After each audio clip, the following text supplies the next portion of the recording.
Hi, my name's Albert. This is the Moto Academy podcast, episode 172. Honestly, it feels like we've done 1,000, but we're only at 172. That's okay. Thank you for listening. Today, very special episode. We have somebody that has rejoined the Moto Academy team. And if you're an OG, you're really going to know. But if you're not an OG, I guess I'll do a little intro first. And he might have to step in. I told him not to talk for the first couple of minutes, but he might have to step in because I'm sure I'm going to mess the story up. So if you need to step in, step in. If I'm doing an okay job, just let me continue. Mm-hmm. Everybody knows who it is just based off the. I broke the rule already. Okay, tell the story. Cameraman Cam, he's back. This goes. Oh my God. What happened? What did happen? How long were you gone for? I don't even know. I want to say. Felt like how long forever. have I been married? 2 years. It's only been 2 years. I know, it feels longer than that, doesn't it? It feels like so much. The amount of things that have happened in 2 years is crazy. So let me maybe do 2.5. We'll call it 2.5. Let me do a quick intro, I guess, and we can do this together. But just so for those that don't know, for those that know, I think everybody's going to be pumped. And we'll talk a lot this episode about what our plans are for 26 and beyond. I think the timing of when we're bringing you back couldn't be any more appropriate and perfect. But Cameraman Cam was either my first or second person that ever came on the team. Were you before or after AJ number 2? I was after AJ number 2. I was the second guy. Okay. I believe. And that would have been, was that right before COVID? Like 19? No. My first year of Supercross was 2021. Oh, wow. It was. So yeah, because we did the 10 days there, 4 days back, 10 days. Because remember, it was like 3 races. When did you shoot at Tomahawk, which would have been the first time I met you? That was in 2020. It was. Yeah. So long story, very long story, extremely short. And we can, I guess, talk some details about it. But you, I think, offered to come shoot at Tomahawk, which is kind of crazy because you live in Vermont. So that's quite far for you. But you came all the way there, drove in your, what was it? A My Toyota Camry. Corolla or something? No, Camry. Camry. Close. My name is in everything that I do. So, Camry. Drove in the Camry. Showed up. Did you shoot with the red that day? I sure did. You did, because I feel like even that very first day, we got some really, really good stuff. But this was early days. I mean, my YouTube had maybe just started to get some traction. Maybe I was just starting to make some money on YouTube, but it was like, I'd never thought about the fact that I could hire somebody basically until you and I had that conversation. And then things escalated pretty quickly. We had a fun 2020, and then the Jet partnership happened, which kind of was, it happened simultaneously when the Moto Academy was going to kind of another level at that same exact time anyhow, but it was just like the perfect storm. And you shot Supercross with me then for, it would have been what, 1 year of SGB, 2 years on the Honda? I want to say that's correct. Yeah, I think 3 years total. Yeah, it felt like longer than that, honestly. And I know. And now since then, you've got married and you have a baby on the way. Do people know you have a baby on the way? Yeah, life is crazy. What? That's public knowledge, yeah? I mean, I haven't expressly said that, but we posted a video and Grady was in it, and Grady's very pregnant. So yeah, I mean, I guess for all intents and purposes, it's out there. I have a dog too. Don't forget the dog. That's right. Sorry. You had a dog first, which is smart. I think that's smart. Yeah, I think so. Yep. Good practice. Yeah, it's been crazy. Yeah, we did 3 years. I worked for you, I think, only for 3 years. But you remember, like, that first video at Tomahawk was free. I drove myself down there. I remember you put me up in like a Motel 6, and then you very kindly gave me $100, and I spent that $100 on a different hotel room to go home. Yeah. And then, and that was it. And then, yeah, we did Supercross after that, which was crazy. Well, was the next thing after I saw you at Tomahawk, you shot my wedding? Was that the next thing? Yeah, that was the second shoot, was your wedding. Wow. I forgot about that. I always forget the order in which all the things happen. But yeah, we covered a lot of ground in a few years. And I think less so for just your shooting and editing ability. The reason I'm so excited to have you back on it for 2 main reasons. One, and I hope there's a lot of OGs listening to this that are just excited about all this and that have seen all the videos that you've helped put out. Your storytelling is very, very, very, very good. I think you're much better at storytelling than you are physically holding the camera and or even editing. Like you just have such a good concept of how to tell a story. I haven't And gotten an AJ compliment like that in a while. you what? I said I haven't gotten an AJ compliment like that in a while. Oh, you're so good at this because you're not so good at the other things. But that wasn't that bad of an AJ compliment. no, it was fine. Continue. No, keep talking about how great I am. I appreciate What's the other thing? I was just going to give you another compliment, but now you've made me forget it. So storytelling is one. Oh, and this is an important one. This is something that AJ number 2 is also very, very good at, is you are good at creating and helping create a vision. And I think we're at that point right now where I very consciously made the decision when you and I parted ways for the couple of years that we did, is I was just going to go wide open on short form. And I knew that that's what I was going to do. And I knew that I was going to sacrifice the storyline of the brand, maybe not quite to the extent that it ended up doing, but I knew that it was going to affect the long format stuff. But I knew that we needed a bunch of volume, and I was just, things were happening so quickly. But now I'm in a position where I'm like, I want it all. So I want not just the volume of short form that we're doing and even more of it, but I want that storytelling, that story brand to come back. And this is the year. 26 will be the year. So welcome back. So let's go race Supercross. No, I'm just kidding. Yeah, happy to be back. What a wild ride it has been for a couple years. My last day working for AJ was my wedding day, believe it or not. I didn't know that. Yep, that was my wedding day. Because we got married where it was just like our family, you know what I mean? So it was super small or whatever. But yeah, wedding day, married, dog, kid. I basically grew up in 2 years, and here we are again doing the same old thing. When is the due date? End of March. That's coming fast. That's coming real fast. It is. You don't even know how fast it's coming. Yeah. But we're ready. Yeah, it's going to be interesting. At least for the girl, she gets pregnant and starts to experience those changes. But for the guy, it's just, you're in a good spot, I think, mentally. But so many people are not prepared for, the guys, I mean, are not prepared for the identity shift that happens in one day. Yeah. It's wild. Yeah. Well, dude, it's so funny because I don't know anything. So I read this book.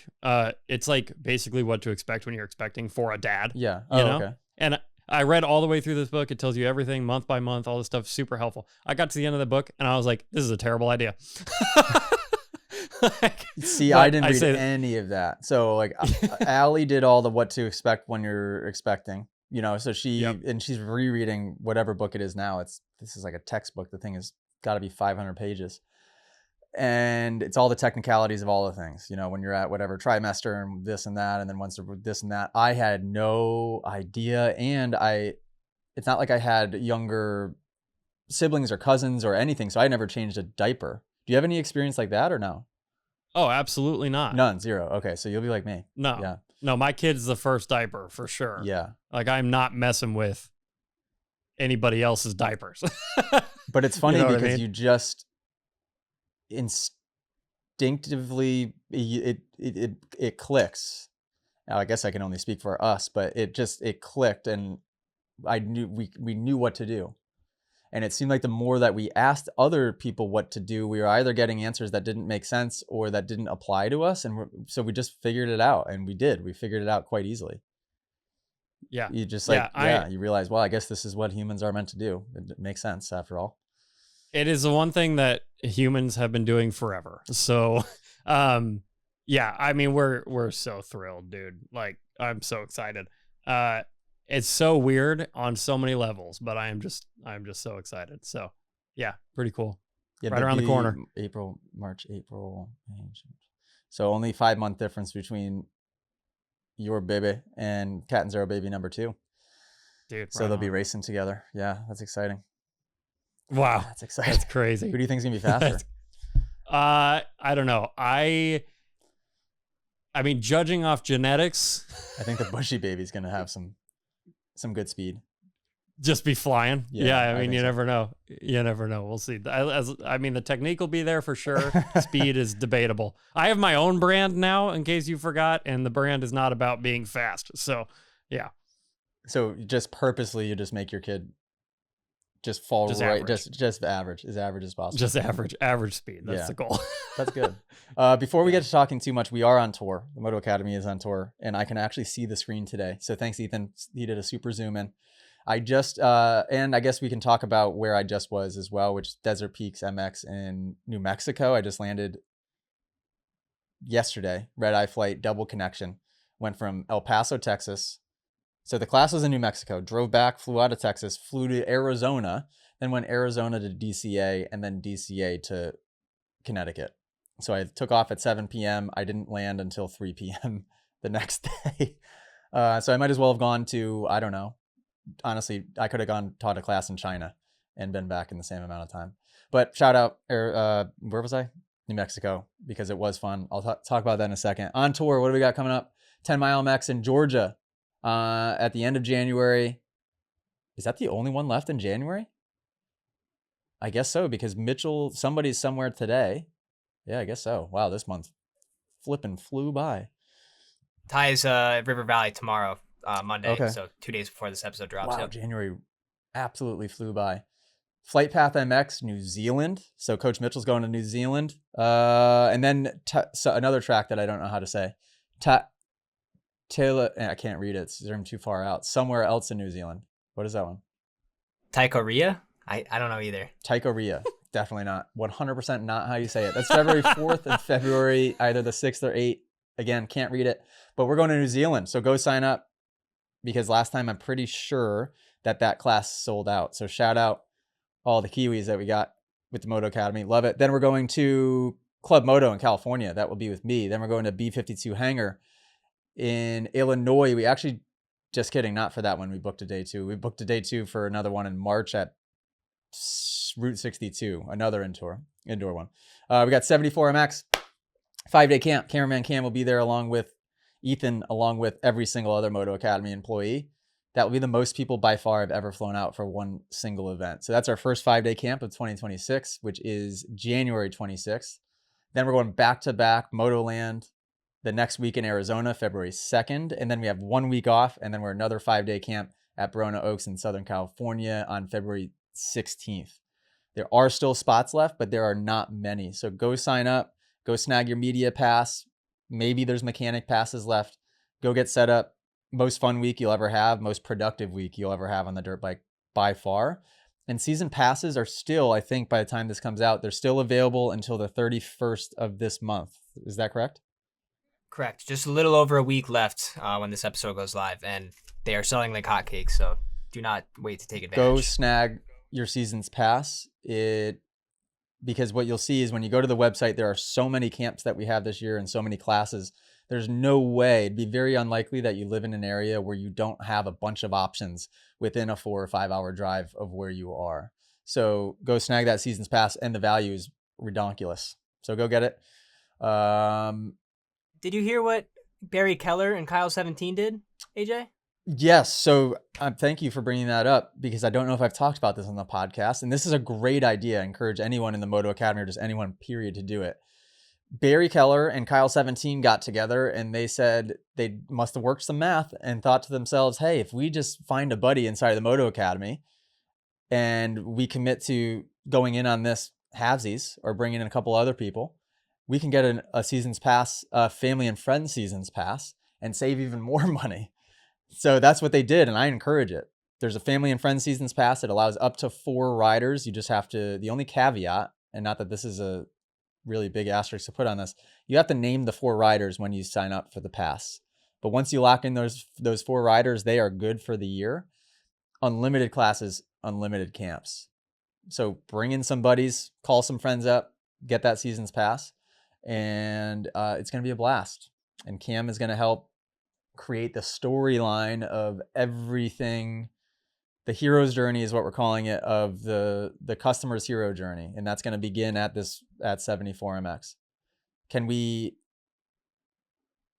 talk vision a little bit, Cam? What do you want to talk about today? Or do we talk Supercross and I'll talk about Desert Peaks and then we talk about vision? What do we do here? I don't care what the order is. I have no idea. We may as well talk about 74 MX since you're already talking about it. Okay. First thing is, on Sunday when I fly to 74MX, the high here is 0. And the high in Florida is 75. So I'm very much looking forward to that. Yeah, I it's hadn't going to looked be at weather absolutely yet. mint. Oh, perfect. So not too hot either, just like right in the sweet spot. Yeah, it's going to be mint. So what we're going to try to do this year is going to be seriously different than what we've done in the past as far as content. Obviously, like when I was around before, it was all Supercross, right? So the story was pretty simple. It was following the season and then following the classes that we went to at each location of Supercross. That was basically the story, right? Now we're doing something way bigger. So if you're a season's pass holder, you might hear from me. Actually, you're probably going to hear from me. If you're an ambassador, you're definitely going to hear from me. There's different people inside the Moto Academy that I'm going to be talking to, and we're going to be following you through the year. And the story of progression, but also we're just going to do storytelling a little bit different than we have in the past. And AJ, one of the things that I've wanted to talk to you about, and now's as good a time as ever, I suppose, is I want to reintroduce the characters of the Moto Academy. Okay. And here's why I say this. So I've don't take offense to this. I've very loosely followed the Moto Academy for the last couple of years. I don't blame you. I don't know what anybody is doing. I'm a bad friend. I think I've listened to your voice enough in one life. So but anyway, so I want to reintroduce the characters because when you're looking at the Moto Academy, unless you're in it, once you get in it, it starts to make sense. But if you're not in it, I don't know the backstory of Mitchell. I don't know the backstory of Ty. I don't know who Alessandro is. I don't know who Elsa is. I don't know who any of these people are. You know what I mean? Even though they appear in the content. So what I want to do starting like ASAP is reintroduce those characters in a way that is just super relatable. You know what I mean? Yeah, love it.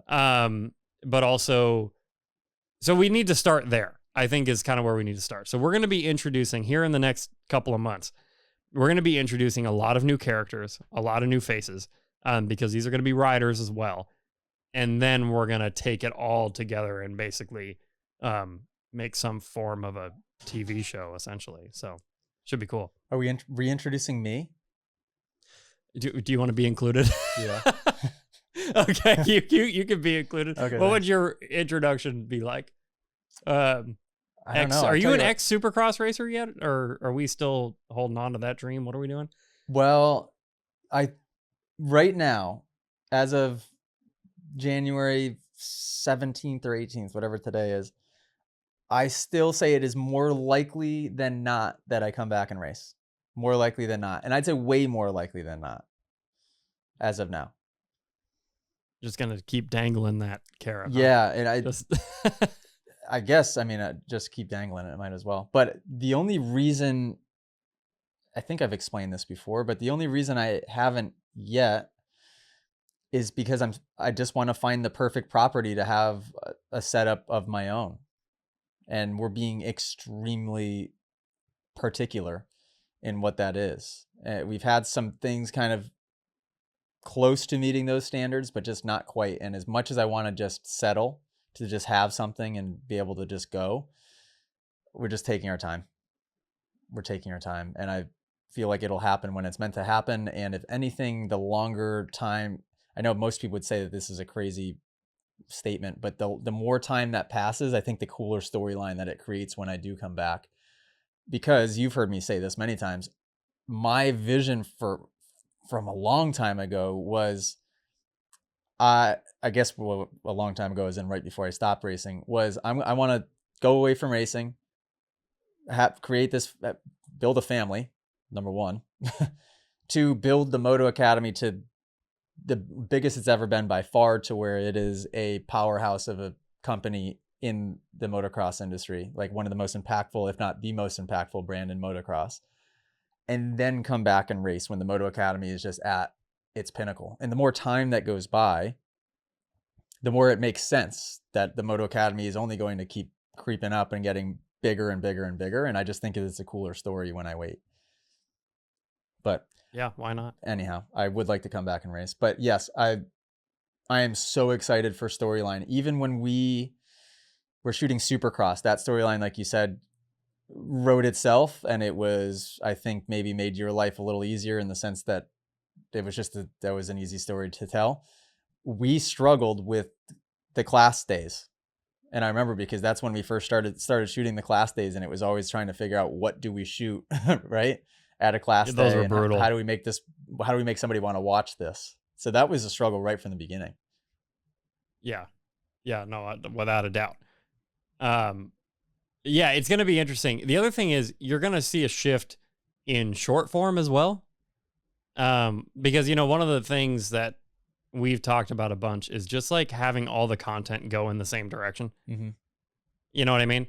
And that's a little bit hard to define in words, other than I have like this document where I'm just like dropping all these ideas basically, you know, in language that makes sense to me. And then I somehow have to articulate it to Ethan and Ryan and Cohen. Sorry, Ethan. Are you starting to wrap your head more around everything since in the last 2 weeks? So I'll tell you what, I've been up to a lot in the last 2 years. You have been up to a little bit more in the last 2 years.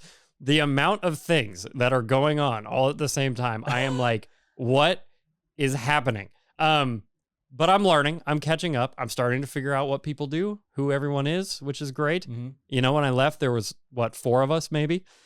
There's a lot more than 4 of us now. And I don't know how many. I always make up a number, but it feels like a lot. Well, now there's just 4 video guys. So like alone, you know. That's wild. Yeah, I didn't even think about that. Yeah, That's cool. Pretty unbelievable. Yeah. I mean, who was technically, I don't even honestly know for sure who was technically on staff when I was there. I mean, because it was like me, you, driver Jamie, Jackson. I'm really going to offend some people right now. Coach James, obviously. Oh, yeah, James. And then was Hannah there? Oh, yeah, Hannah might have came right at the end.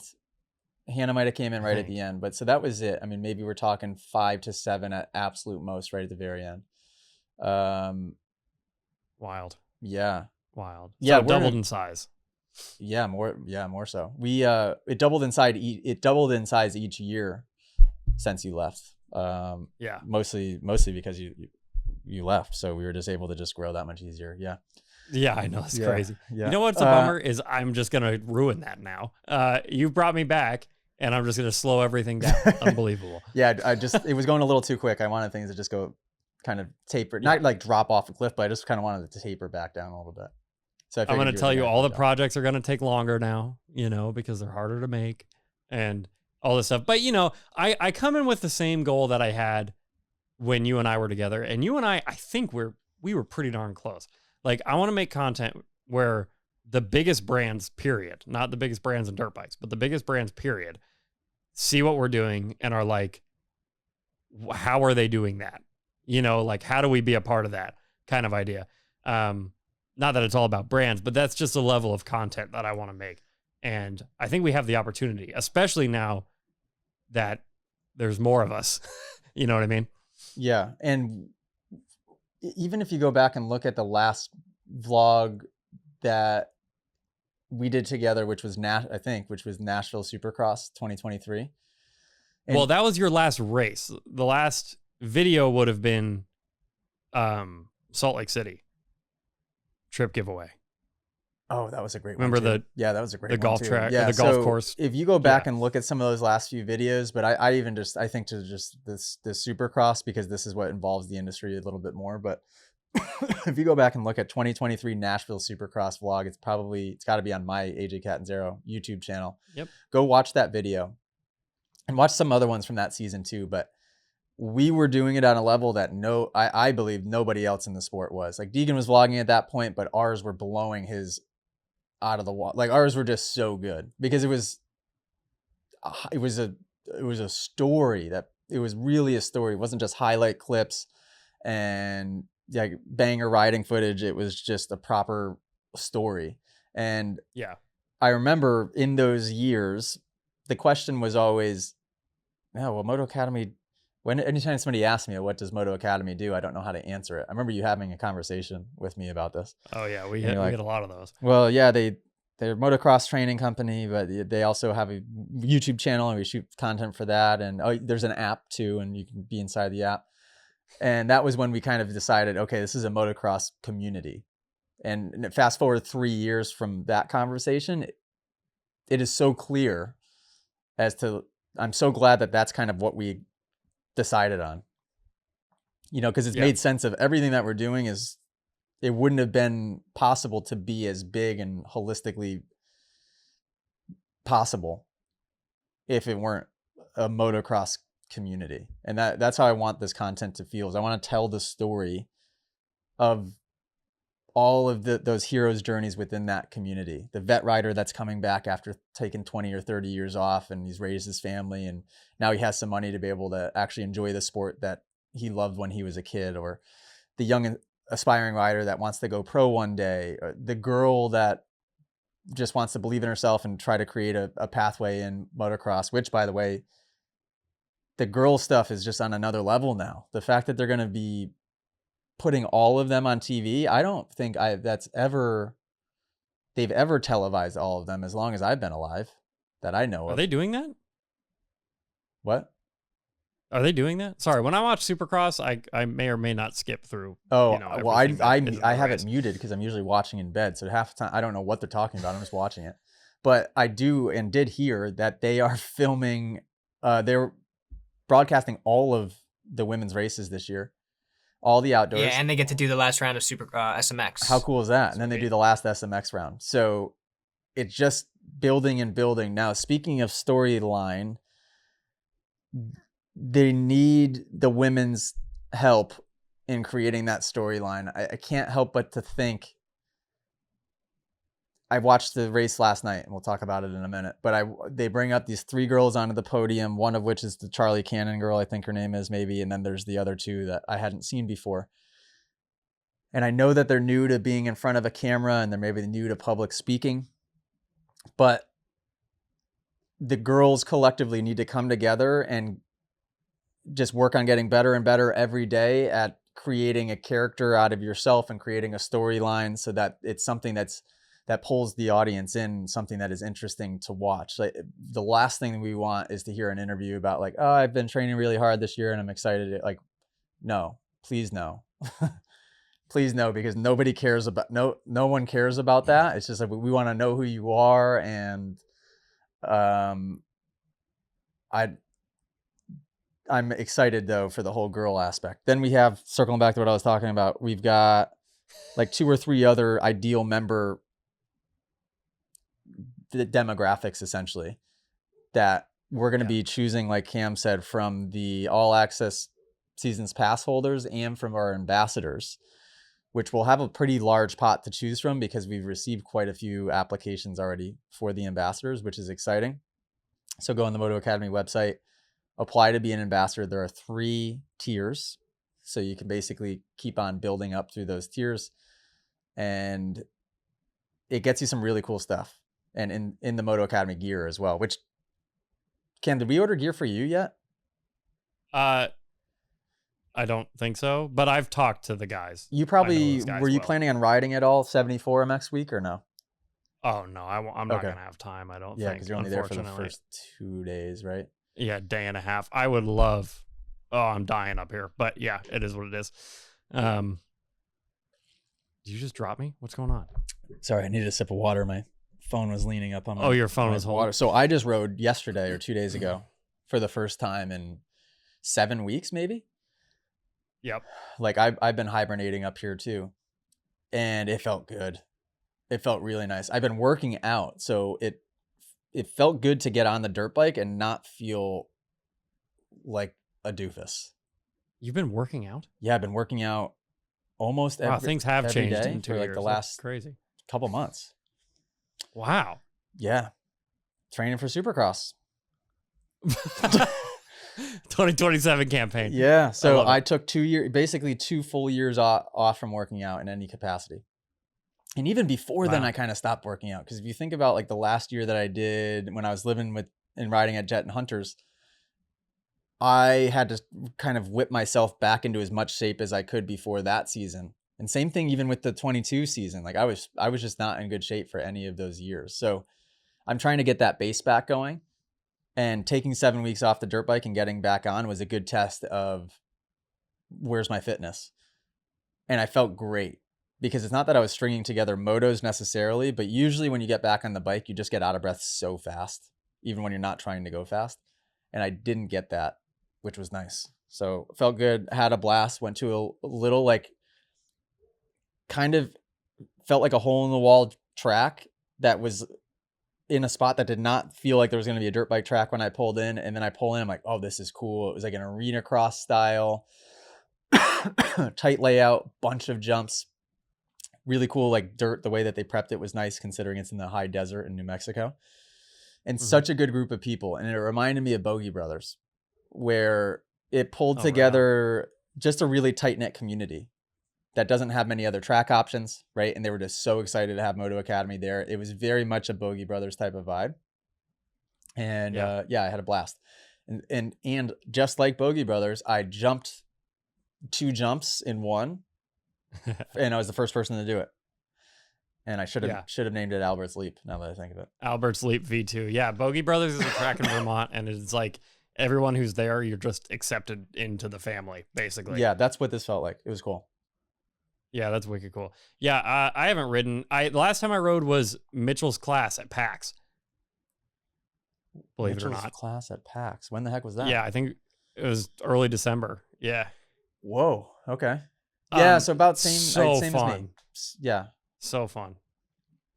Yeah, Mitchell and Ty have given me a couple breakthroughs on that trip. Like, we drove all the way to Florida and back, with the van. And I stopped at a Ty class in North Carolina, and I stopped at a Mitchell class in Florida, which was hilarious.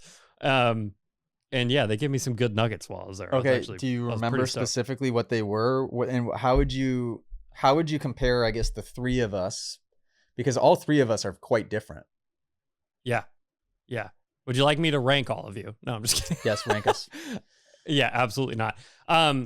Yeah, what did Ty give me? Ty and I mostly talked about like where your eyes are, which I know is basic stuff. But I just stink at it. But one of the things that we were talking about, the eye stuff, and this is where Ty's recommendation was really interesting, is he had me running this drill where I was coming into the rut, and I wasn't allowed to touch the brakes, and I had to pull in the clutch. Okay. So no engine braking, no braking, and it was the scariest thing I've ever done.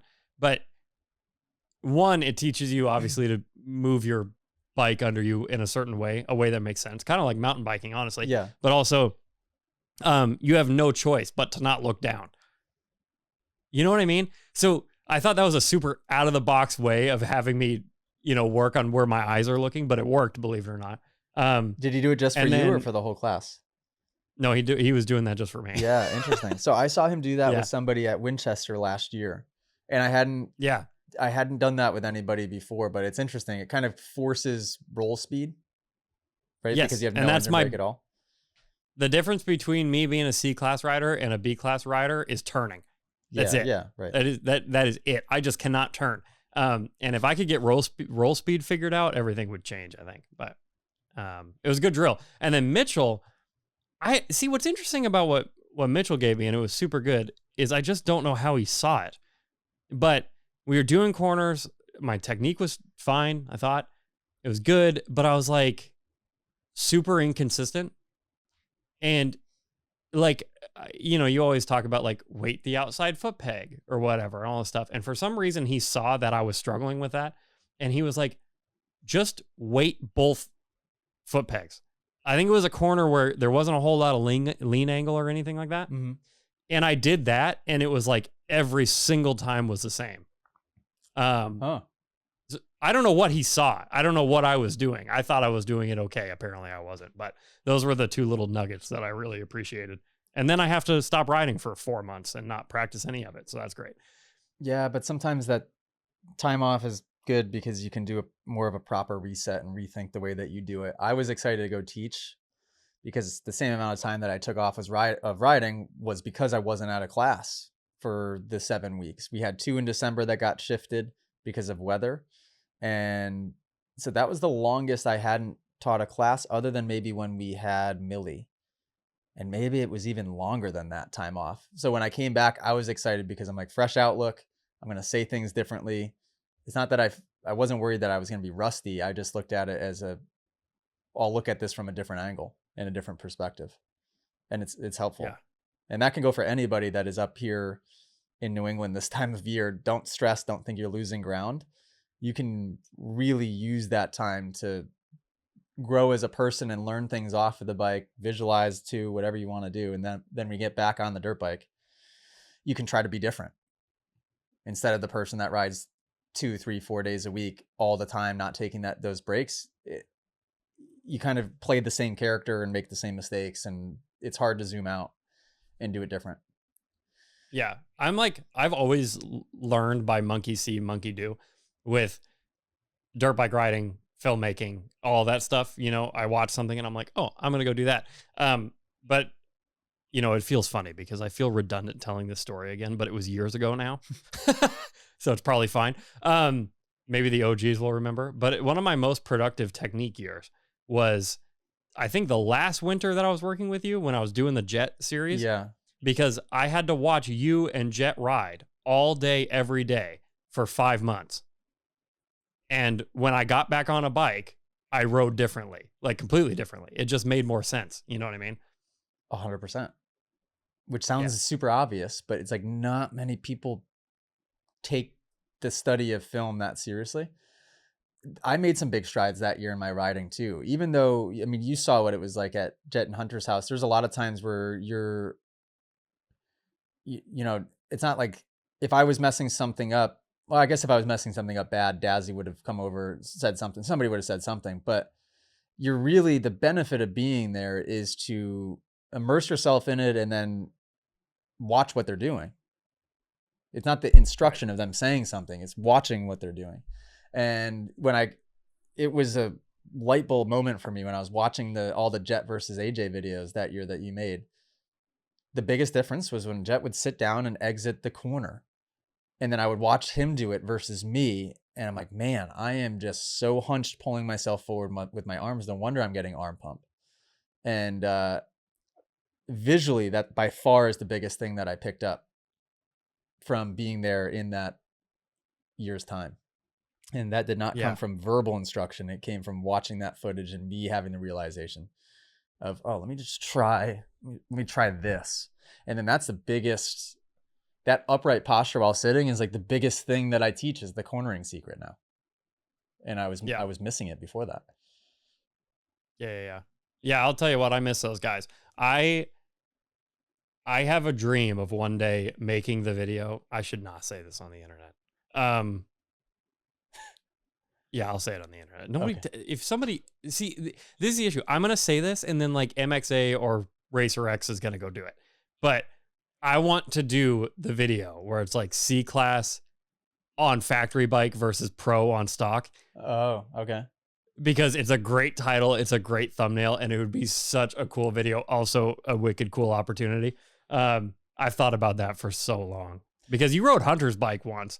And I was like, I know, and I wish nobody gets that. But I know, but nobody gets that opportunity. Even remember the day that we in Oregon there, we all rode the stock bikes. That video killed it, and rightfully so, because that's just an interesting concept to kind of level the playing field and put everybody on the same exact stock bike. But yeah, same bike. Yeah, I love that idea too. Hunter sent me Don't get me wrong. Go ahead. Sorry. I was just going to say, I know who's going to win, but I still think it'd be a great video. Yeah. Hunter sent me a DM like last week out of nowhere. Like I'm the type of person that when I'm not with somebody, I just don't stay in touch with people. You know what I mean? There's some people that are the type of person that sends out like, Merry Christmas, Happy New Year, or even way more so than that. Will actually just stay in touch with their friends. I don't do that. Well, did you say happy birthday to driver Jamie today? No, I didn't yet, and I need to. Thank you. Albert. Sorry, I will. I promise. And I don't stay in touch with people. So I hadn't talked to Hunter for a little bit, and he sends me a DM completely out of the blue, and it's footage of him just recently doing a big whip on a freestyle jump. They must have been doing a shoot somewhere in California, I think. And he writes underneath it, "You owe me a public apology." because it's actually him doing a good whip, and I was cracking up. I'm like, that's so funny That's that he saw himself doing a good whip, and then he thought of me. Speaking of Yeah, Hunter, you were. I mean, you did tell him that. Hunter almost played the most iconic race of his life on Saturday. I wish he didn't try to make the pass right there, because he did the right thing by not, and he said it on the podium. He goes, I started to commit and then realized really quickly that it was gonna be very dirty if I stay committed to this, so I backed out. I think his best shot, and I know you can't play this game because it'd make you go crazy.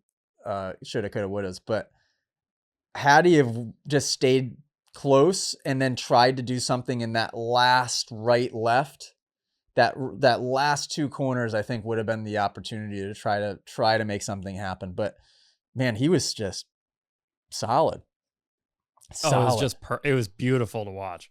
Good It in was the beautiful whoops. to watch. Good in the. I mean, his corners were beautiful. Like, he's just, when the track starts to fall away like that, you wouldn't think it was going away, because Hunter just. I mean, that's same with all those top guys, but yeah, he killed it. Yeah. Not surprising. Well, it's Not just surprising. it's the mindset too, right? That I find so impressive, where it's like you get passed by Eli and you get passed by Roxon, and they took off, right?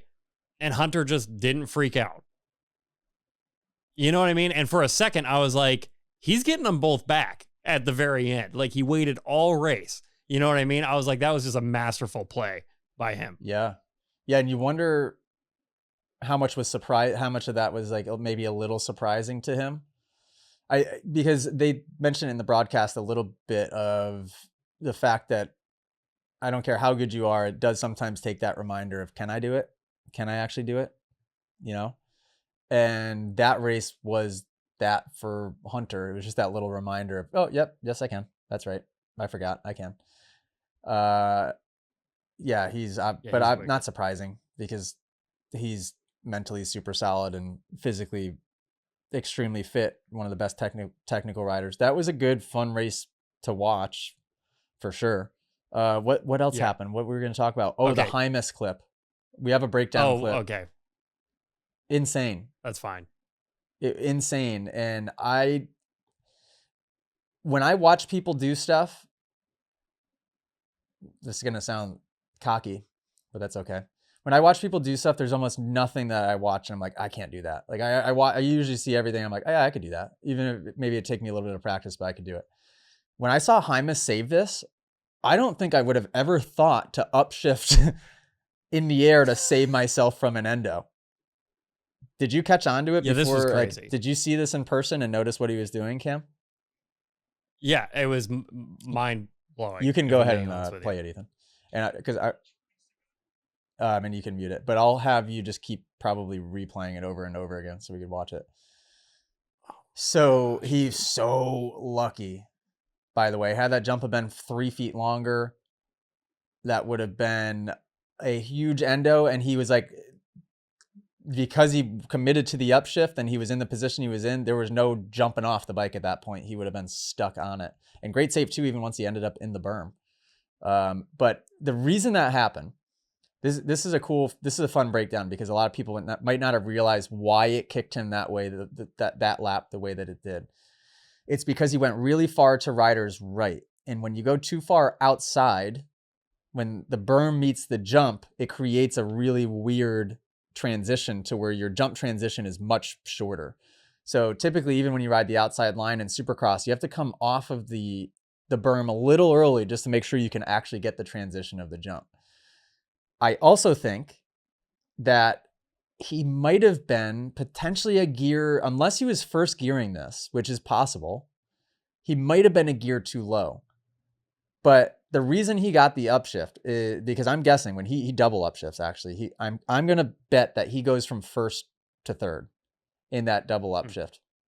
So he maybe was going down to first for that corner normally, because it is such a big 3, especially in the 250. And those guys use first gear, at least in the 450s, all the time. On the 250s, sometimes. He probably started to run out of gear when he got to the top of that takeoff. First gear is only going to get you so far. He probably started to run out of gear, but he was already committed to it. He stayed too far outside, so he got the worst end of the stick as far as the short, steep takeoff on it. and he was sitting pretty far back too, which has even amplified the kick even worse. But the reason the upshift would work theoretically is because if he was out of gear in first gear, he would have been kind of bouncing off the rev limiter. So theoretically, I guess the upshifts would have helped spin the tire faster to save him, right? Would that be technically what would happen there? Did you just ask me for advice? Yeah. I do have a rebuttal. I would love to see a clip of Hymas just jumping this jump on a normal lap. You know what I mean? Because part of me wonders if it was a reflex because he'd been doing it every lap. I don't think it was a reflex. No, I don't think like, so, was because he knew as soon as he took off that he was endoing.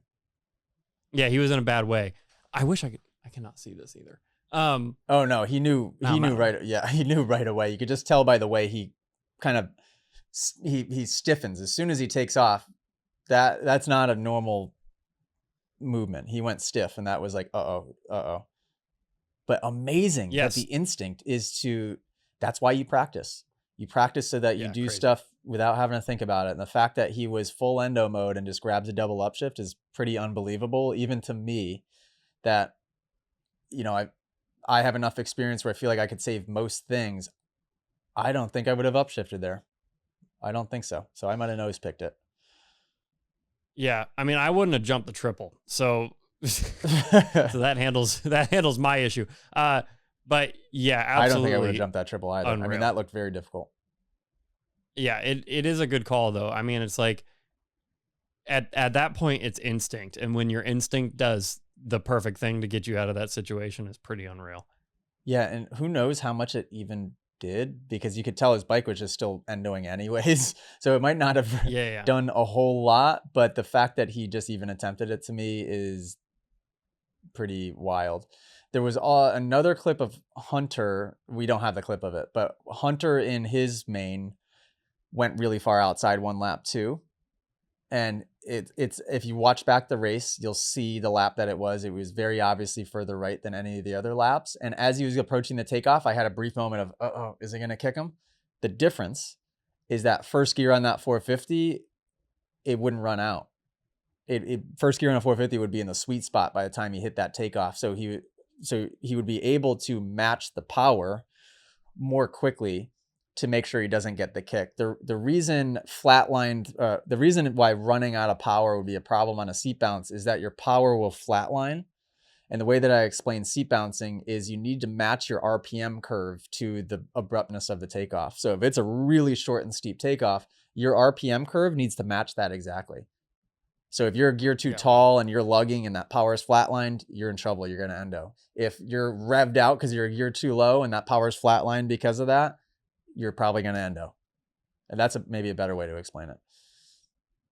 And that's where the clutch comes in handy as well. So if a lot of these younger Supercross riders, I don't know how many do it and don't, I guarantee Chance does do it, would be using the clutch on a seat bounce to kind of seat bounce clutch flick, so to speak. Shout out Premix Papa. So the clutch flick will ensure that you can get the RPM curve that you want, instead of just hoping and praying that you're in the exact right gear and that exact amount of throttle is exactly what you need. That clutch can do it. And this was an obstacle where if you didn't know how to do that, there's no way you were jumping that triple, I don't think. Too short and steep of a takeoff, too big of a jump. But cool. Yeah, it's crazy. Yeah, good insight for people, maybe over most people's heads, and things that you wouldn't necessarily need to know how to apply or wouldn't be ready to apply yet, but still wild. I just can't believe he didn't fall after hitting the tough blocks, if I'm being honest with you. But because he's not that tall either. Or just like ghost ride the bike right off the berm into the other rhythm. I thought that's exactly what was going to happen, to be honest with you. I'd be going to see the fans for sure. Yeah, 100%. Yeah, I'd be standing on top of that berm just waving at everybody. No, I'm like landed in the seats is what I'm saying. Yeah. I'm whiskey throttle into I'm going to watch the race from the seats. Yeah. Yeah, pretty unbelievable that he saved that, to be honest with you.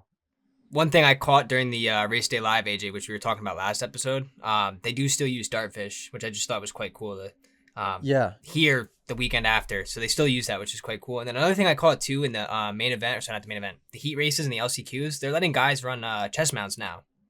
So they had like maybe an X5 or an X4 Insta360 on the chest mount. So I don't know if you can do it in the main event. I don't know any reason you wouldn't. I didn't see it in the main event, but I did see it in the LCQ and the heat races on the gate. Guys were having cameras on, so I think that's quite cool to see that. Because you look back at like 2014, you get that cool footage of James Stewart at Toronto with the helmet cam on. I think it'll be cool to see that kind of stuff again because you don't really get that POV anymore, right? Yeah, and it's funny how sometimes even when they did a track preview somewhere, maybe it was Race Day Live, and it was on Brayton's bike, and the angle was so bad. It was just on the handlebars, the Ace Pro 2 and on the handlebars. See anything, and it was just like, why? No. Who's letting these guys set this angle up? They're doing such a disservice to the sponsor of this thing, which is Insta360. It's like, get the right chest cam. And I know it's easy we experience this all the time. It's easy to mess up the angle on a action cam, but that made me laugh a little bit. I'm like, that's such a bad angle. Can we? Sorry. Did my action cam stuff look okay from Desert Peaks? Have you seen it yet? I didn't get a chance to take a peek at it, but I was crossing I'm my gonna dive fingers. into it tomorrow. Well, if you did that tweak, I sent you. Yeah, you what did that tweak money do for the chest cam? It's actually something that our rep had told me. So when you do the chest mount with their brand of chest mount, you need to put it in single lens mode. So you just eliminate the 360 view, right, where you can keyframe anywhere. It locks it in on that front camera, which is obviously pretty self-explanatory. So does it improve the shot, or does it just make editing easier? Yes. Oh, it does. No, it improves the shot. So remember those weird like vignette black bars we were getting? It'll eliminate it completely. So very cool to find that out. I wish we got to shoot with them more because that would have been solved a lot sooner. But now we know. Okay. So well, now we know. Never, yeah, right? that's good. What were you gonna say, Cam? Lovely.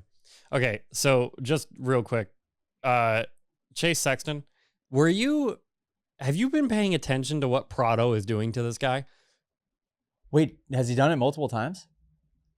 The flinches and all the other things? Yeah.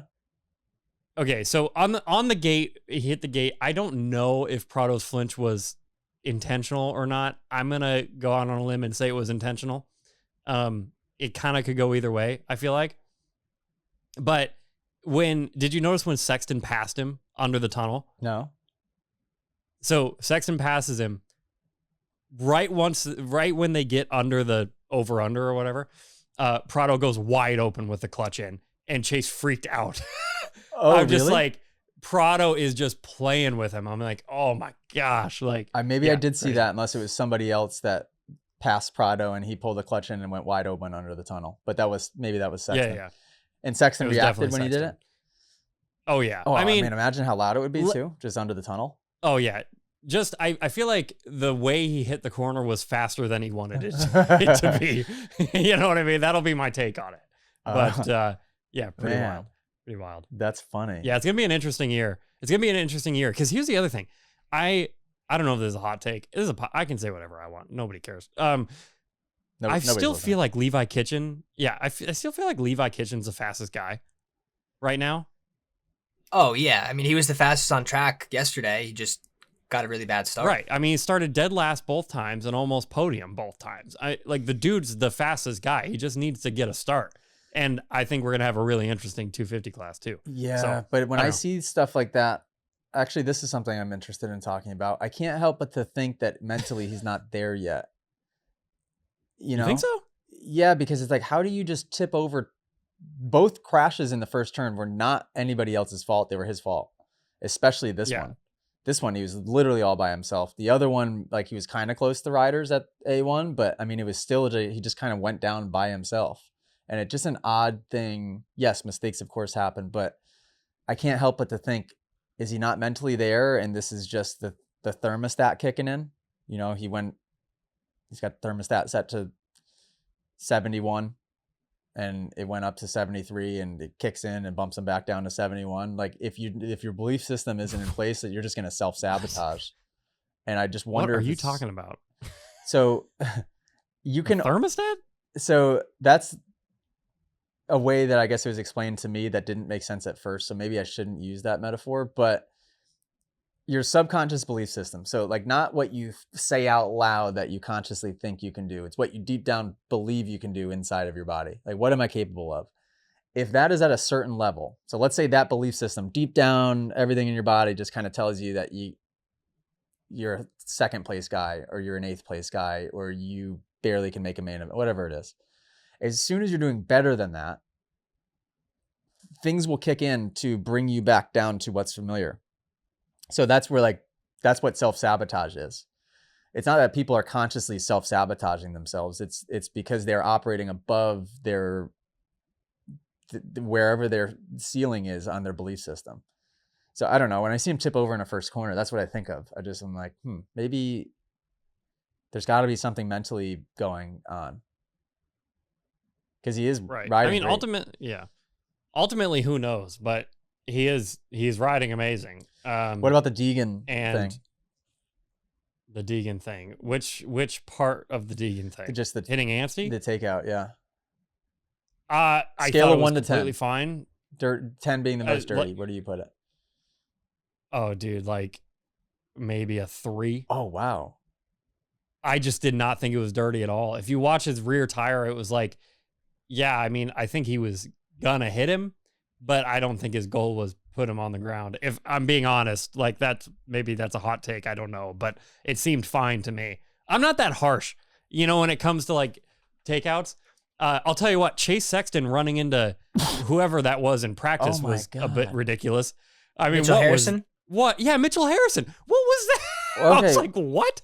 Well, in Chase's defense, Mitchell Harrison kind of just like pulled on the track right in front of him. Okay, so he was off the track. He was off the track. Yeah, it looked like he was pulling in from the pit area, or like he was coming down the start straight and kind of just last second cut in. I mean, you could see Mitchell Harrison goes right over the 2 ruts right as Chase was coming in. I don't think that was Chase's fault at all. So Cam, when you saw that, like what was your reaction? Like whose fault did you think that was, or did you just think it was just lack of awareness from both of them? Well, I think I was dumbfounded. The angle that I saw first, it was like panning across following Chase, and Mitchell was just there. And I'm like, how on earth did you do that? Like, how did, you know what I mean? Because I'm like, I know Chase is looking, you would think. Oh, yeah. Yeah, so that's the angle that I saw, and I was just like, what is happening here? Play it through a few times. So if he came... Ethan? Honestly, I have no... He must... I have no freaking idea. All I know is that when I first... Keep going. Yeah, I guess they're kind of lined up coming out of the mechanics area. I mean, you got to pay attention. I don't know how that was missed. I guess that can apply to both of those guys in this situation, but I can't help but to think that, like, why was Mitchell Harrison there? Why was he going slow right there? Because go in a place where people aren't. I don't know. I don't see how you could justify being right there other than not paying attention, which I forgive you. I mean, people don't pay attention sometimes, but then that was my first instinct, was like, wow, Mitchell Harrison, that was a dumb move. But then I'm like, what was Sexton thinking? Or where was Sexton looking? Or like, I don't know. That was one of those where usually I have an explanation, but I saw it. I'm like, weird. But also lucky that neither of them got hurt, because that was a hard impact. Oh yeah. No, that was just so strange. I couldn't figure that one out either. I watched that. I'm like, how does that happen? And you can tell that neither of them really knew either. Like, watch when they fall. If you have it this far, they both kind of put their hands up, like in confusion more so than even anger. Like it. Yeah, they're both like, where did you come from? I would love to know what actually happened. I would love to hear both their takes on that, if I'm being honest. But yeah, but super strange. I did a job with Anstie Deegan thing. So you ranked that a 3 out of 10 dirty. Ethan, what do you give it? 10 being the most dirty. I would probably have to agree. I mean, especially after hearing Deegan on the podium, like the way he kind of explained the situation, and then Max's outtake on it too. Like, Max wasn't really too like upset about it at all. I mean, if anything, he was kind of okay with it. Like he seemed happy in the interview. You know what I mean? So I don't think it was that dirty. I'd rate it a 3 too. See, I think that Anstie seemed very angry in that interview, and he was just trying to be polite. Yeah, I mean, I just love when Max. So, Cam, when you say you don't have a problem with like takeouts and stuff like that, is that most any takeout, or is it just when they're sort of like safe, like that one? Yeah, like Dude, I don't know. I could get into muddy waters here. Do you remember when Hayden like really hit Cole Davies and like threw him off the track for the championship? But that one wasn't bad either. And like Levi last year in SMX, St. Louis, I think it was, or something. Well, that took one, out Deegan. Levi took out Deegan hard somewhere.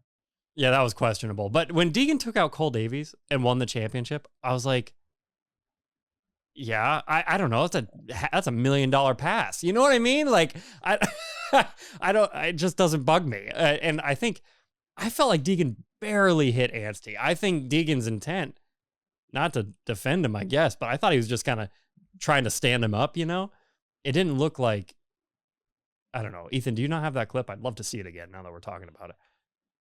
Okay. So, Albert, what's your take? I mean, I basically agree. And I think that normally I don't have an issue with anything until it becomes overtly dangerous. And that wasn't dangerous. So it might have, like, you could look at it as cheap, but it wasn't even cheap because it was maybe the intentional wheel slide was a little bit much. Because what I would do if I were tripling that, I would slam on the brakes when I landed. Well, let me play through a few more times because watching it then that angle, it really looks like nothing. God, no, it was nothing. From that angle, it's nothing. So that's nothing, dude. And I think Anstie, but the other angle, it does look a little more intentional that he like slid the rear end out a little bit more. But the reason you would do this as a rider is being Deegan here is because you would anticipate that the other guy is anticipating you to jump past you. So then you're going to square up and cut underneath them. You see this happen all the time. Right. So if you are the one about to make the pass, you can get a little tricky with it if you're smart, and you can slam on the brakes before they have a chance to cut down, not to take them out, but to, this is the other angle. Yeah, see, from that angle, it looks worse than that he slid it into him, but also he didn't really slide it into him. Oh, that looks like... It looks way worse. Had Anstie had not hit the brakes and then continued, watch just Anstie in this. Oh, but he didn't have much room. Oh, it looks worse from that angle. So, but either way, still fair game because I think that had Anstie had not trusted Deegan as much and checked up a little earlier. Deegan, you can't take somebody out if they're totally upright. You can only take somebody out in a corner if they've began to commit to the corner already. And this is something that Deegan does on the defensive a lot, where I think you guys have probably realized this, where anytime he gets around somebody and he thinks for a second that they might run in on him, he's looking behind him. Deegan gets concerned pretty quickly. But what he's smart about is he will not begin to lean into the corner if he's thinking at all that there might be somebody coming up inside of him. Does that make sense? So he'll hold the bike vertical, and even if it completely loses a bunch of time, he won't begin to lean into the turn. And then that puts the position that the person that's on the offense, they can't really do anything at that point. And that's where it becomes that brake check cat and mouse game that you've seen before. So yeah, I don't know. I would agree with you guys. There's so many people though that are starting to get on the anti-Deegan train that if you do anything that even comes close to defending Deegan, you'll just get absolutely eaten alive for it. Like last week. Oh, really? You guys see all the comments on the McAdoo Deegan breakdown that I did last week? Absolutely outrageous. Cam, did you see it? It's a wild west. Here's what I'll say. People clearly care what you say, which I guess is encouraging. That's fair. It means you're relevant. Yeah. I think that's a good thing. Yeah. Yeah. I mean, I don't know. But also, I don't know. Right. Sorry. Here's what I'll say. Also, can I just say something? I think completely right. I think my take on it is like when you have like the 450 guys who really just do not put each other on the ground. I love that racing. I really do, because it's way closer. Like Hunter in this race, like he could have hit Tomac or whatever. But yeah, if they go back and forth, like obviously I think I still prefer that. But I think I live in the same world that you do, where it's like, if you're not doing something overtly dangerous, I think it is what it is. You know what I mean? Yeah. And that's not to say that I would do it, because I think I go too much on the other end of where I'm a little too cautious. And that, I guess, could be the argument to the whole Deegan McAdoo breakdown that I did. Was a valid argument, rebuttal to that would be, well, if you had that thought process when it came to every scenario, you would always be rolling stuff and always be letting people go because you wouldn't take any risk whatsoever. 100% agree with that. Right. And that's been my issue in the past, is I've always erred too much on the side of caution when it comes to scenarios like that. But the reason I joke and I say that I'm right when it comes to that breakdown is because he jumped into the back of him and he fell. So the proof is right there. Like, had he done what I would have done in that situation, which was at most double in and then go double instead of tripling, he wouldn't have fallen. So it's like, but oh, you're talking about the cross jump situation last week. Yeah. And yeah, the comments just absolutely unraveled, Cam. And I don't know if you saw it, but then also this is funny. In the breakdown, I was referencing a rider on a Yamaha with white gear. And keep in mind, I'm doing it from where I am to the computer right now, right? So I'm 15 feet away from my computer. I can't really barely see who's who. And I don't know who anybody is yet. Maybe after round 2, I have a slightly better idea. Like, I now know that Hunter Yoder rides for Club MX. Didn't know that before. Yeah. Didn't know that. Not PRMX anymore. In your defense too, that clip, you couldn't tell who it was. It was so overexposed, you couldn't see their name on the back of the jersey or anything. So I said whoever the heck that guy is. And then Hunter Yoder commented on, because he was the guy who I said, who the heck is that guy? And he commented something like, I forget what he said, but basically like, I know who he is, and to stop being crazy like that, I should know who he is.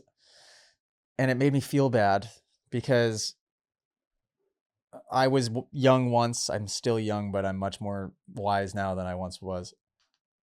That obviously that is an insecurity coming through, and that he's working really hard and he's doing better and better. And he either thought that I was actually knew who he was and was trying to belittle him, that makes me feel really bad because I would never do that. Or 2, that I just don't know who he was, wasn't trying to belittle him, but don't know who he was. And so therefore, subconsciously, like, all of his work is in vain because people don't know who he is yet. And he's been trying to prove himself and trying to do well. So I wrote a nice thing back and was like, sorry, even though that was a bonehead move for him to comment that. I wrote back and I just said, I'm sorry you took it that way. Like, I barely watched the races. I don't know who's who yet. And I think at the end I said, you're doing great. But that alone set off a whole string of however many comments of people just arguing with each other about God knows what. Max Voland hopped in there and said that I know what I was talking about with the skull face. So he's like Max Voland's just throwing shade at me for some reason too. I'm like, damn, these freaking kids, Cam, I got to come back and race. I'm going to come back and race with a hand control of a rear brake. Show them how to do it. Unbelievable. I did a job with Hunter this Hunter Yoder this summer. Yeah. Is he? Yeah, because I did a job for PMX. Oh, that's right. Is he nice? But it was like it was his first race back, I think, after injury or something like that. But yeah, really, I got to meet Jack Chambers too. He was really cool, and Mitchell Harrison, also very cool guys. The only person that wasn't there at that PRMX race was Cade. So forget Cade. Not cool. Yeah, not cool.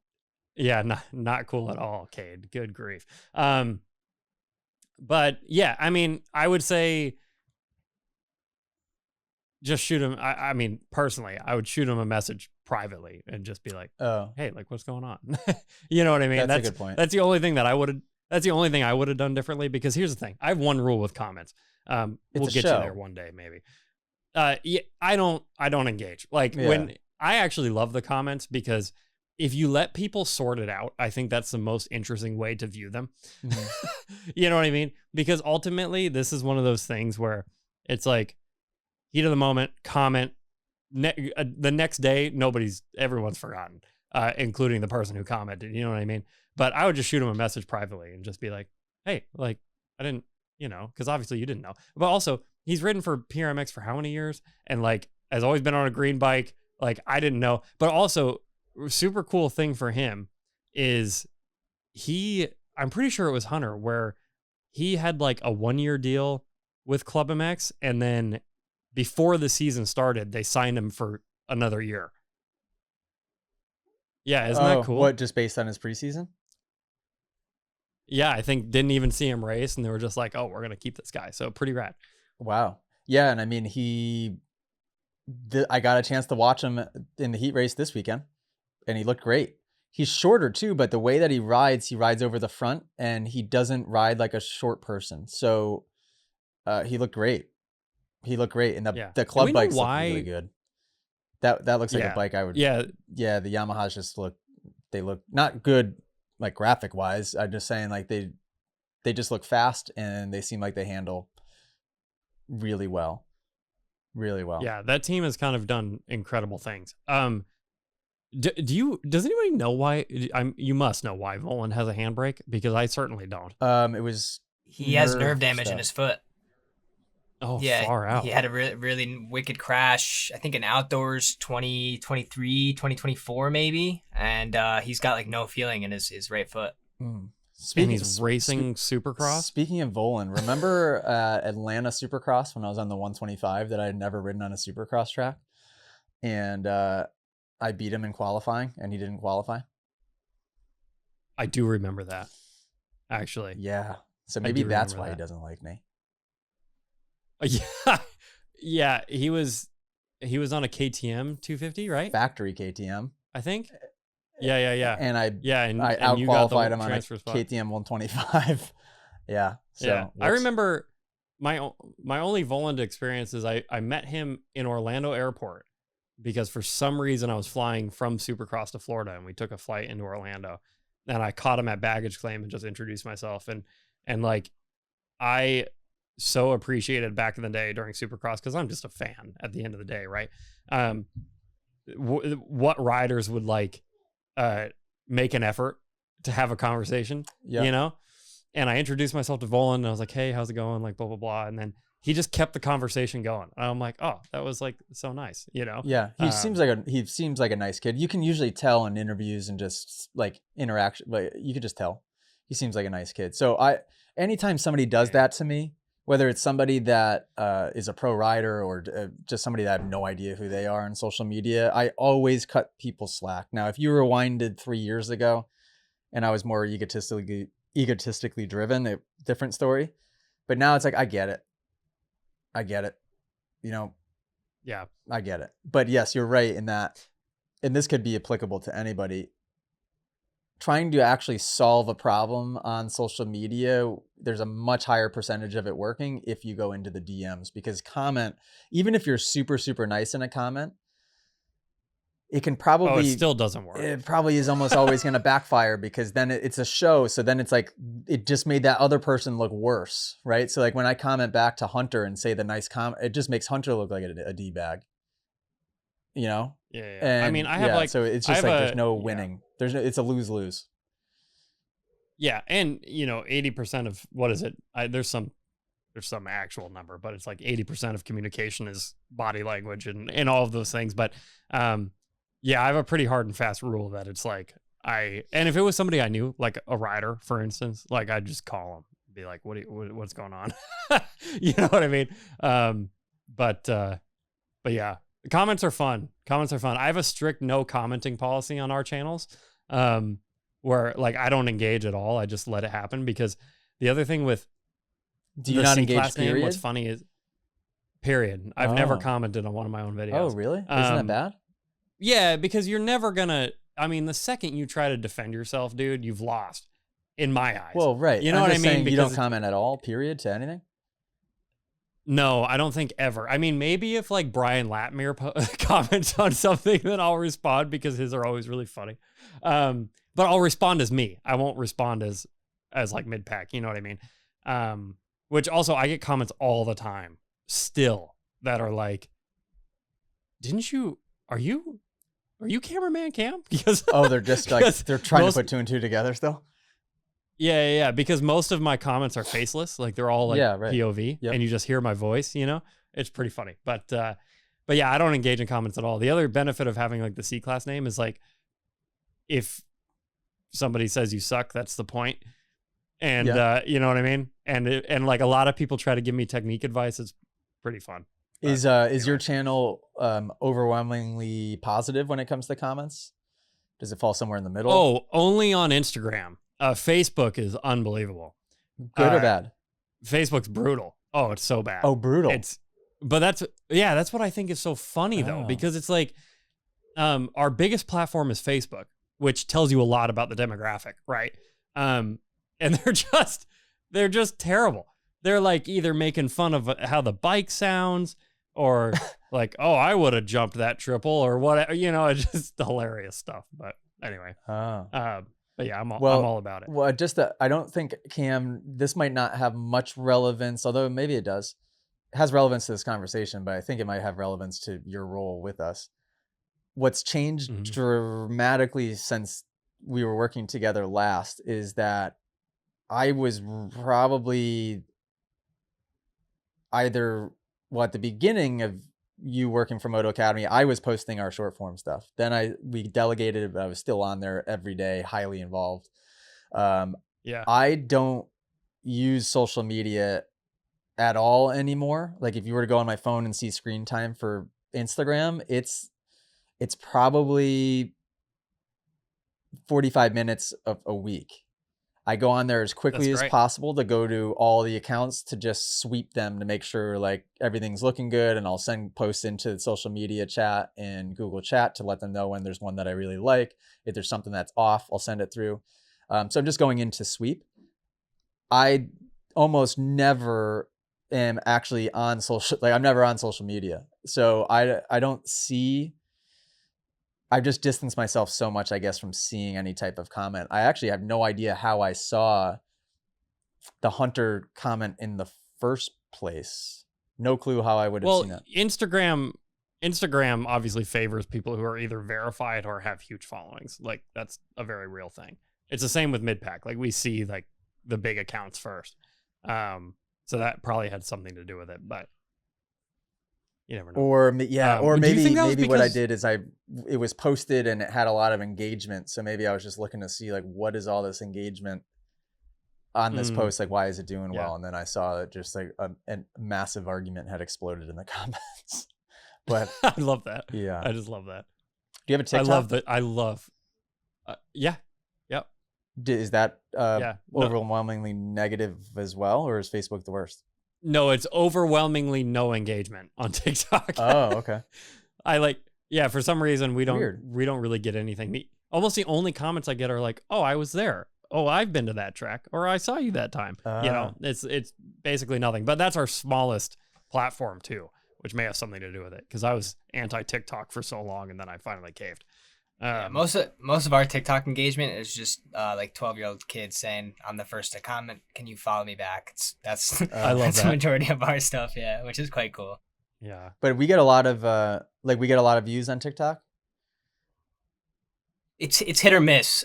Sometimes you get that weird shadow ban thing where like one post gets flagged for dangerous activity and then you have like a dry spell. Okay, dude, TikTok's always been super weird about that. Even on my like personal pages when I post edits, like I'd post a video of somebody hitting a jump and my account would get flagged for like 2 months, and it's like weird. Really? It doesn't happen as much with us, but like there'll be those weird times where like one random video will get flagged and then it just kind of you're shadow banned for a little bit. Yeah. What do we get the most views on? It's hit or miss. I'd say probably Instagram and Facebook. Okay. Probably Instagram. Yeah, Instagram, Facebook. I mean, the way we've been posting, when you upload directly through Instagram using the Edits app, you can cross post to Facebook and Instagram, so like the engagement I guess is technically combined, but it helps push it more, right? So that's I would say Facebook and Instagram are our top two. Yeah, not surprising, I guess. We're hour and 20 in already. Let's hit there's a couple of app things that I see up on the screen here. We want to hit those before the end of this. Yep. Yeah, so first up, we have a question from Matt Bullen inside the app. Shout out. He said his last year's boy raced 50E on a Husky E3. This year he'll be racing 50E and 50 beginner on a KTM 50. but he doesn't use his rear brake. So do you have any suggestions to help this little guy use his rear brake a little bit more? Did he just take off? Yeah, I did. What is Shout going out. Shout out Bolin Trucking. Got the Bolin Trucking hat. Shout out. He's actually got the hat on in this post too. Oh, does he? Same hat. Bull 786. Good question. Very common, by the way. So I was the same way, to where I only used the hand controls on my 50s at first, and it took a lot to learn how to use the foot brake. You just got to practice some drills to just create some muscle memory and try to make it fun somehow. I don't know how using your rear brake can be fun, but gamify it somehow. And I maybe just, because usually there's a fear involved, right? Also, it's because the muscle memory hasn't formed yet, but there's also potentially a fear there. So maybe you could just let him know, hey, you don't have to use it yet. Like, you don't have to hit the rear brake hard or even at all, but just start moving your foot and resting it on it just a little bit, and then move your foot back. Just you can start to practice the movement. I tell a lot of adults that with the front brake. People that aren't using the front brake at all yet. I'm like, just put your finger there. Pretend you're squeezing it in at first. So you don't have to actually use it at first, but just start to form the muscle memory of getting to it. Sorry, I don't have a better answer for you at the moment, but that's the only thing that comes to mind. Shout out Bull 786. You have another one? Yeah, sweet. So this is another question from Eric Beer, and I think it actually cues up well from one of our last social media topics we were just talking about. He says, AJ, you talk a lot in the podcast about getting your mind right, whether it's for riding, your business, or everyday life. Do you feel that large amounts of screen time, social media scrolling, etc., hinders the ability to grow the mind? Has there been any habits or rules you've instilled in your life or your family around this? Great question. Great question, and appropriate to bring up now, I suppose. Not all screen time is created equal, for sure. So the times I am on my phone watching things, for example, I was just flying to, oh, holy cow. I just double connected on the way back from New Mexico and was on a plane for 14 hours. I'm using my phone, but I am on YouTube watching an educational podcast, or I am watching some sort of educational content 100% of the time when I'm on my phone. So I've completely I'm not on there doom scrolling or death scrolling, whatever the heck it's called, where people are just swiping through entertainment stuff. Zero entertainment on my phone whatsoever. I find entertainment in the educational content. I also have alerts set, like if I'm spending over a certain amount of time on Instagram, then the alert will go off, and I don't know when the last time I saw that alert go off, because it's probably set for 45 minutes or an hour, and I haven't hit an hour of screen time on inside of an app in a long time. But yeah, I would just say not all screen time is created equal. If you start to watch good stuff, your algorithms will then be a little bit more productive instead of just being absolute garbage on there. Because I will say, when I click into my YouTube, it's just all educational. You couldn't go on my YouTube and waste time watching stupid stuff. It only shows good stuff. Mindset, business, you name it. And what was the first part of that question? Just he says that you talk a lot about getting your mind right. Whether it's for riding, your business, or everyday life. Okay, and so to correlate that back to what it has to do with you leveling up and mindset wise, is because you have to stop chasing the short-term gratification of scrolling through short-form content. The person that does that, it's the same reason people like gambling. It's the same reason people would chase adrenaline. It's not a high level quality to have. So stop feeling when you have the urge of I'm bored to go to the phone. It takes a lot of practice. My throat is killing me, dude. Oh man. You falling apart over there? Yeah. Well, I've had it for like 3 weeks now. You've been too long building that snowman today. I built the biggest snowman I've ever built in my entire life. It's the biggest snowman in Glastonbury. It's gotta be. You should have seen me trying to get the torso of the snowman up onto the bottom half. I felt like I deadlifted 250 pounds. It was unbelievable trying to get this thing up on, but it's huge. That's brilliant. It's like 6'5". It's a massive snowman. Anyhow, Wow. yeah, spend less time on your phone, get those algorithms right, get them, watch good stuff. Message me in the app if you need any recommendations of what to be watching or listening to, because I have a million good things that you could watch and listen to. AJ. Yeah. Did you feel like your social media like usage went down because of something? Like, was it because why of the did kid? I do it? Was it because of yeah. That's a great question. I think it was before Millie that it happened. I mean, there was a few factors that went into it. I think one, the baby was coming, and then once Millie got here, I was very, very consciously was okay. I don't want to be on my phone in front of Millie, so that was a big thing. Two, I was hiring more employees, so there was less need for me to be on my phone all the time, where before it was like, I think back to like the AJ number 2 days, and with me, you, and AJ number 2 Cam at the beginning, I was on my phone from the time I woke up to the time I went to bed, working all day long on my phone. I wouldn't look away from it. And I think I was just burnt out, and I just wanted to find another way to just step away from it further. And also, I didn't want to feel the anxiety of always feeling like I had to work and look at our content, because I can't click into Instagram without looking at all of our channels. And I think that sometimes maybe there was a period of time where a lot of this stuff wasn't what I wanted it to be. And so it would always put me in a bad mood when I would click in, and then I'd watch through our stuff and I'm like, oh man, this could be this, or this should be changed. And I would just like then become reactive, and I would be upset. And so I just didn't want to. So it was like 3 or 4 things that kind of happened. And then I just started to be disciplined and just stay away from it. And I go in there with hyper intention for short periods of time now. And even when I go in there now to do my sweeps of our social medias, I prime myself ahead of time to make sure that I'm going in there with a good attitude and try not to look at our content from a negative perspective or too critical. Well, you're going to be your harshest critic, but yeah, you're going to be your harshest critic, but your guys do well. The content is good. I only bring that up because I think about this a lot right now, and I think it's obviously sorry.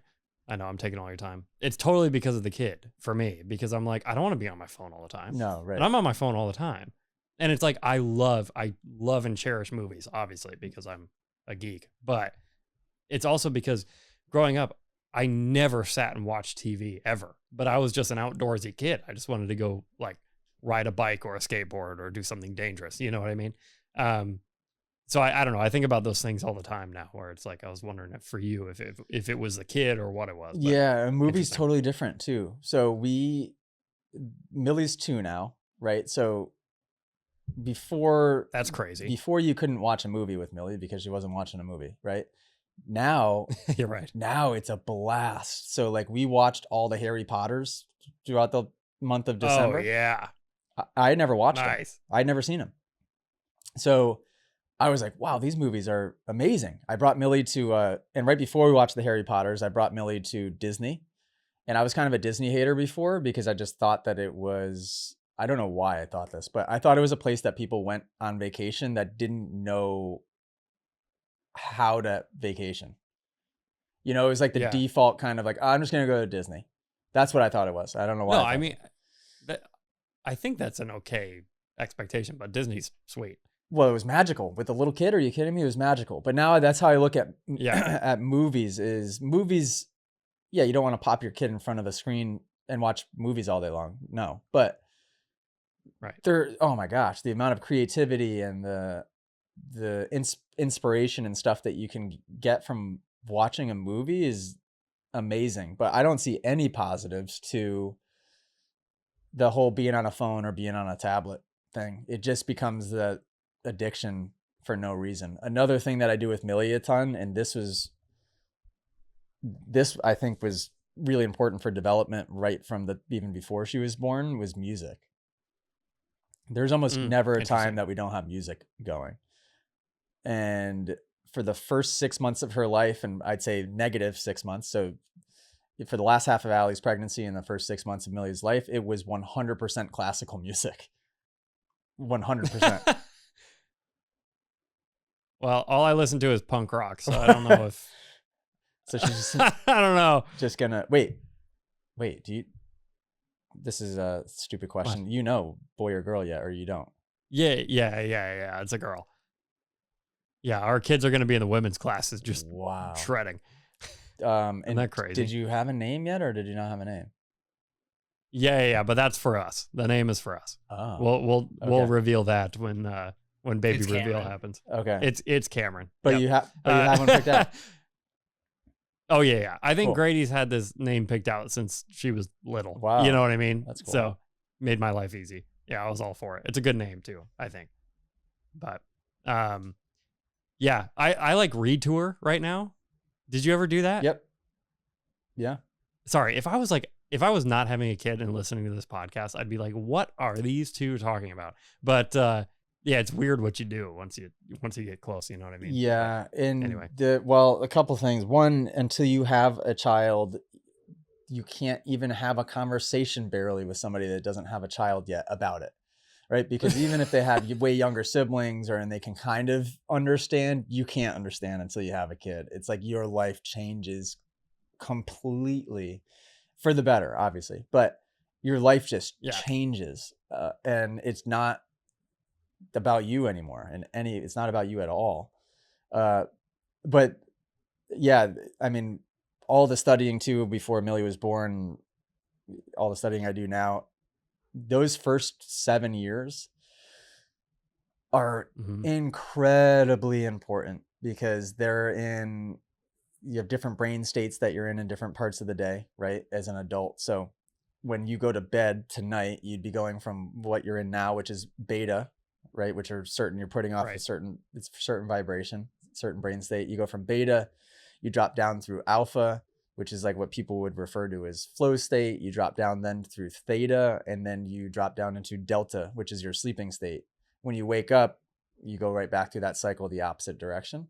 When you're Millie's age, you're primarily in theta the whole time.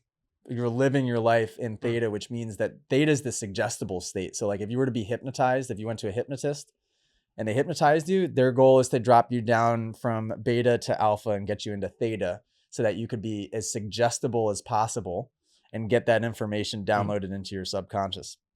So that's what the little kid is living in their entire lives. So it's as if you press the record button and that record button is going, they're picking up every second of every single thing that happens all forever and always for those first 8 years, which is scary if you think about it, but you have so much control, I believe, in the person that you can develop your child into. And there's always like the nature versus nurture argument, right? Like, is my child born this way, or can I parent them and develop them to be a certain way? Based on everything that I've read and studied and believed, that like you have control over your genetic makeup. You can change your genes with thoughts. You can believe something so much, and you can think a certain way to where you can change your genetic makeup and upregulate or downregulate genes, which is absolutely mind-blowing.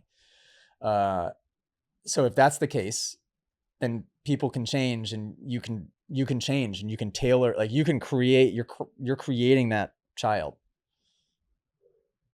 And maybe I'm a little overbearing, because it's like that turns me into a helicopter parent, where it's like, I don't want her to be exposed to anything that isn't Allie and I, which isn't the right way to look at it either. So it's like, who freaking knows? Yeah, that might be a bit extreme, but I don't know really where I live on that, line, I guess. But I definitely think that I think environment has a whole heck of a lot to do with a lot of things. You know what I mean? And again, maybe it's just because we're going into parenting, but that's all I've been thinking about. What would where does Christianity as surface level as when it comes to that? like nature versus nurture? Like, is there something that says like you're born a certain way? Or Dude, I didn't hear anything you just said. Sorry. Can you hear me now? It like glitched out. Yeah. Sorry. I said, what does Christianity have to say when it comes to any of that stuff? Like, do you understand that question? Like, where does it lie in the argument of nature versus nurture, or is your destiny predetermined? You like, know, what's I that? don't know. No, definitely your destiny's, I don't believe is predetermined. I believe like, I think the closest thing that it would talk about, which you gotta read that book, dude. If you're reading all these books, you gotta read the book where all these things came from. I mean, seriously, like you even storytelling wise, dude, your mind's gonna blow up because you're gonna read this and be like, I've seen these movies. I've seen the movies and TV shows and stories that come from this. You know what I mean? It's like unbelievable. I just figured out the other day that Home Alone is a Christian movie. Did you know this? What? I don't know if I buy that. But what? Because it's Christmas? No, I got to show you the clip. It had me so convinced. So you know the guy that he's afraid of, that they're all afraid of because he's shoveling the snow. They tell the story about how he is. So did you see this clip? Yeah. What's his face? Yeah. So at the beginning, so this could be total BS, but I bought it. At the beginning of the movie, where they're looking out the window at the neighbor and he's shoveling. What is he doing? He's not even, he's doing something with salt. He's salting the earth, right? So that's how it starts. Yeah. He's salting the sidewalk. Right? Then. Oh, he's salting the earth. Oh boy. Here we go. And then, I don't know, there's a few other things that happen throughout the movie. You know, when he goes to buy the toothbrush in the convenience store, and then he walks up and he puts his hand on the table and he's got a bandage on his hand.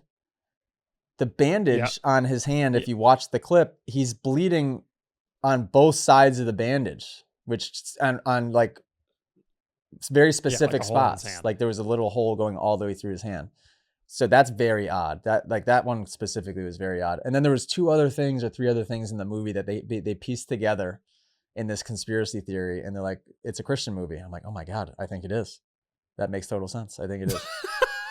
You gotta send that to me because that sounds amazing. But you're right, and I have it behind there's obviously me, and I do Christ characters. Christ characters are a character in most films, like Christ-like characters, I think is what they're called. Anyway, dude, I think what the heck was your question? You were talking about where does that have you believing nurture versus nature?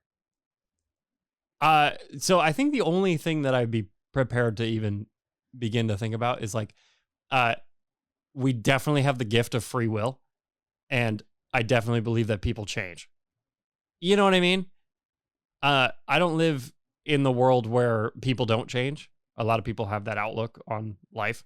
I think people do change. I think we can agree on that, you and I, from what it sounds like.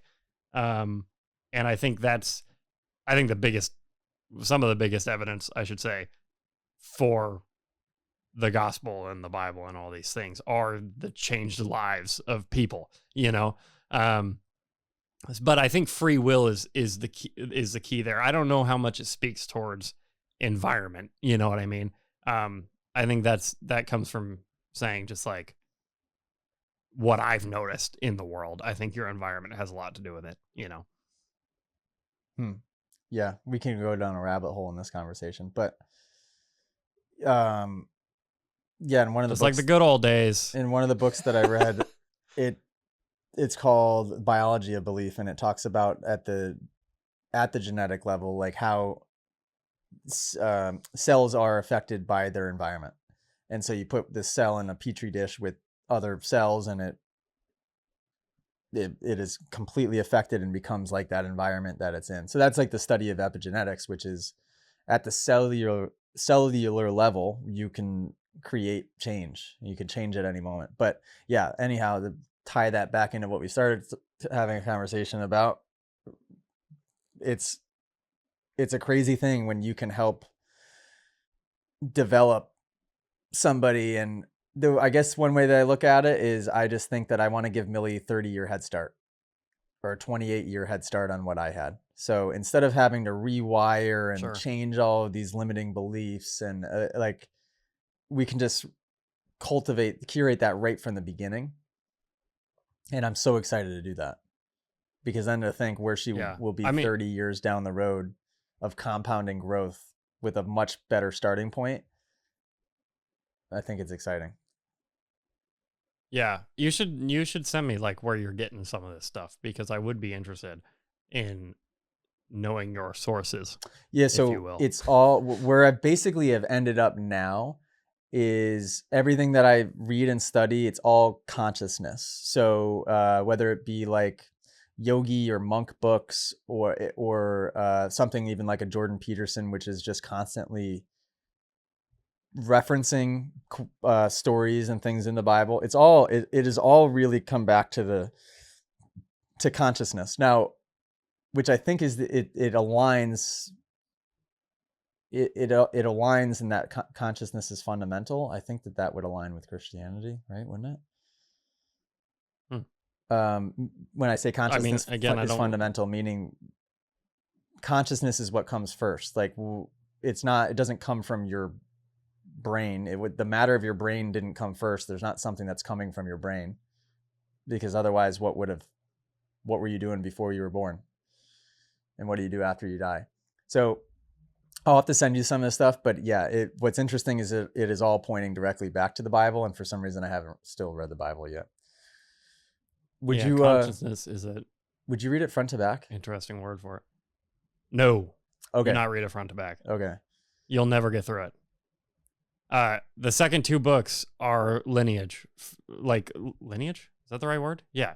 It's like so-and-so begot so-and-so begot so-and-so, and it goes on forever. And then the other one is all about sacrifices. It's all this stuff.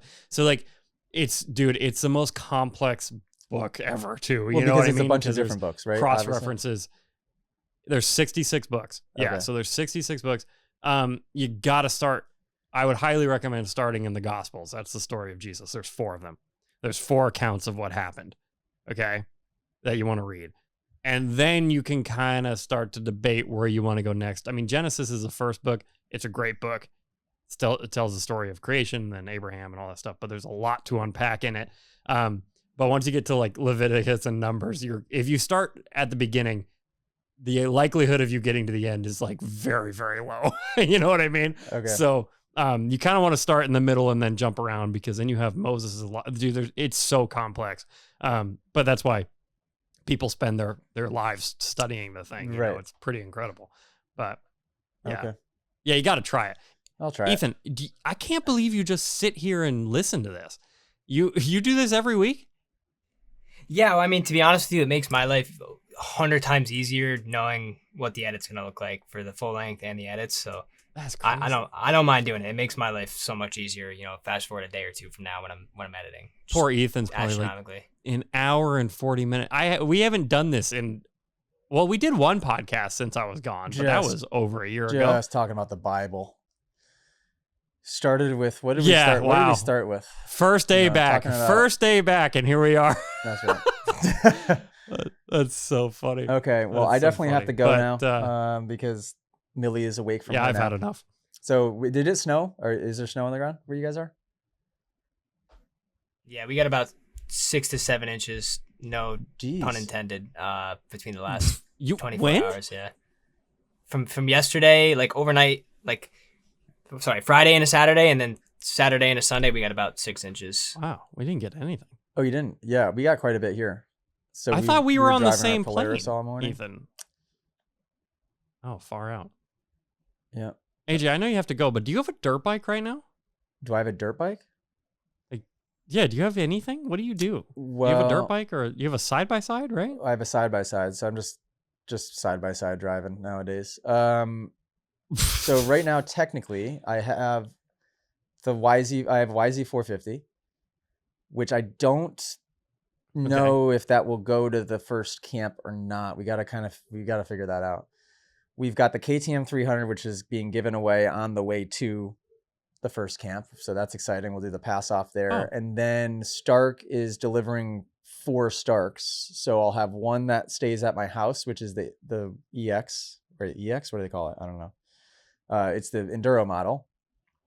And then they're giving us 3 that will stay on the trailer for camps, which is super cool. So we'll always have 3 different Starks to tool around on at camp.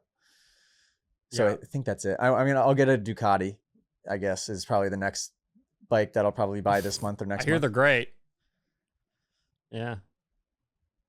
Why not? Life is short. Buy a Ducati. Yeah. Yeah. Yeah. Yeah, that's great. Yeah. All right. That's it. I've had enough. Yeah. Hour 47 minutes. Wow. Yeah, we have a lot to catch up on, but we'll do it later. Yeah, holy cow. Can you do Haven't this done that in a while. a few times a month potentially? Because we still have obviously Mind Moto with Al with the setup. So you're not on the hook to do all of them, but I'd love to do a bunch with you. Yeah.